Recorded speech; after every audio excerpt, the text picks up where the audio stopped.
आकर्षण एक आवश्यक विषय वाणिपीडिया से बद्धात्मा एक महिला की आकर्षक सुंदरता, उसके एकांत आलिंगन और तथाकथित प्रेम की बातों और अपने छोटे बच्चों की मीठी बातों से बंधी हुई है।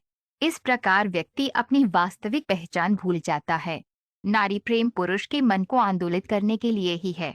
दरअसल भौतिक जगत में कोई प्रेम नहीं है। स्त्री और पुरुष दोनों ही अपनी इंद्रिय तृप्ति में रुचि रखते हैं। इंद्रिय तृप्ति के लिए स्त्री मिथ्या प्रेम रचती है और पुरुष ऐसे मिथ्या प्रेम से मुग्ध होकर अपना वास्तविक कर्तव्य भूल जाता है।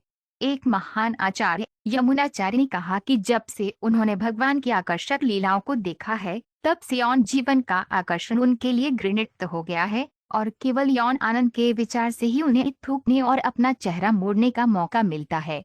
इस प्रकार यदि कोई यौन आकर्षण से दूर रहना चाहता है तो उसे भगवान की आकर्षक मुस्कान और आकर्षक भौहों को अवश्य देखना चाहिए।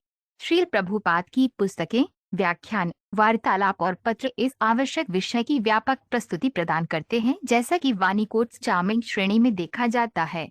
उनकी पुस्तकों का परिचय निम्नलिखित 16 उद्धरणों में दिया गया है। श्रील प्रभुपाद की पुस्तकों से उद्धरण उनकी भगवान की कमर और कूल्हे कमरबंद से गिरे हुए हैं। वे अपने भक्त के हृदय कमल पर खड़े हैं। वह देखने में अत्यंत आकर्षक है और उसका शांत स्वरूप उसे देखने वाले भक्तों की आंखों और आत्माओं को प्रसन्न करता है। श्रीमद्भागवत 3.28-16 एक मोरपंख उनके कृष्ण के सिर को सुशोभित करता है और उनकी गर्दन पर शानदार मोतियों का एक सुंदर हार लटका हुआ है।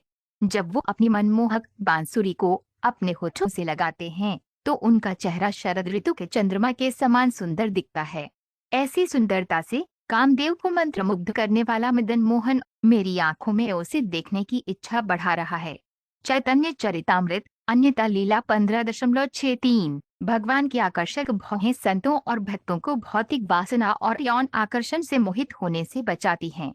श्रीमद्भागवत 3.28-32 जब से उसने प्रभु की मनमोहक लीलाएं देखी, तब से यौन जीवन का आकर्षण उसके लिए घृणित हो गया था और यौन आनंद के विचार मात्र से ही वे थूकने लगता था और अपना मुंह फेर लेता था। इस प्रकार यदि कोई यौन आकर्षण से दूर रहना चाहता है तो उसे भगवान की आकर्षक मुस्कान और आकर्षक भौहों को अवश्य देखना चाहिए। श्रीमद्भागवत 3.28-32 व्यक्ति को केवल परमेश्वर की मनमोहक मुस्कान देखने की आवश्यकता है। दूसरे शब्दों में, जब कोई भगवान की आकर्षक मुस्कान देखता है तो भौतिक अस्तित्व का शौक तुरंत कम हो जाता है। श्रीमद्भागवत 3.28-32 भगवान ब्रह्मा का अपनी पुत्री के आकर्षण पर मोहित होना और भगवान शिव का भगवान के मोहिनी रूप पर मोहित होना ऐसे विशिष्ट उदाहरण हैं जो हमें बताते हैं कि ब्रह्मा और भगवान शिव जैसे महान देवता भी सामान्य बद्धात्मा की तो बात ही क्या मोहित हो जाते हैं। औरत की सुंदरता। श्रीमद्भागवत 3.31-36 अपनी ही पुत्री को देखकर ब्रह्मा उसके आकर्षण से व्याकुल हो गए और बेशर्मी से हिरण के रूप में उसकी ओर दौड़े। तभी उसने हिरण का रूप धारण कर लिया। श्रीमद्भागवत 31 मार्च 1936 12वें अवतार में भगवान धन्वंतरि के रूप में प्रकट हुए और 13वें में उन्होंने एक महिला की आकर्षक सुंदरता से नास्तिकों को आकर्षित किया और देवताओं को पीने के लिए अमृत दिया। श्रीमद्भागवत 1.3-17 गौड़ीय वैष्णव 18 पारलौकिक अक्षरों से बने वैदिक भजनों में अंतिम उद्देश्य को देखते हैं, जो कृष्ण को मदन मोहन, गोविंदा और गोपी जन वल्लभ के रूप में मानते हैं। मदन मोहन वे हैं जो प्रेम के देवता कामदेव को मोहित करते हैं, गोविंदा वे हैं जो इंद्रियों और गायों को प्रसन्न करते हैं और गोपी जन वल्लभ गोपियों के दिव्य प्रेमी हैं। चैतन्य चरितामृत आदि लीला 1.19 एक बार भगवान कृष्ण ने अपने हृदय में विचार किया, हालांकि मेरे कारण पूरी सृष्टि विभिन्न स्वादों से भरी हुई है, मैं श्रीमती राधा रानी के होठों के अमृतमय स्वाद से मंत्रमुग्ध हूँ। चैतन्य चरितामृत आदि लीला 4.246 जब श्रीमती राधा रानी के चेहरे पर और उनकी आंखों में आकर्षक स्त्री दृष्टिकोण के अनुरूप विभिन्न परमानंद विशेषताओं की जागृति होती है तो ललिता आभूषण प्रकट होता है। चैतन्य चरितामृत मध्य लीला 14.191 वह देवहूति खड़ी हुई और अपने पैर से जमीन को खरोचने लगी, जो उसकी रत्न जैसे नाखूनों की चमक से दीप्तिमान थी। उसका सिर नीचे झुका हुआ था। वह अपने आंसुओं को दबाते हुए धीमे लेकिन आकर्षक लहजे में बोली।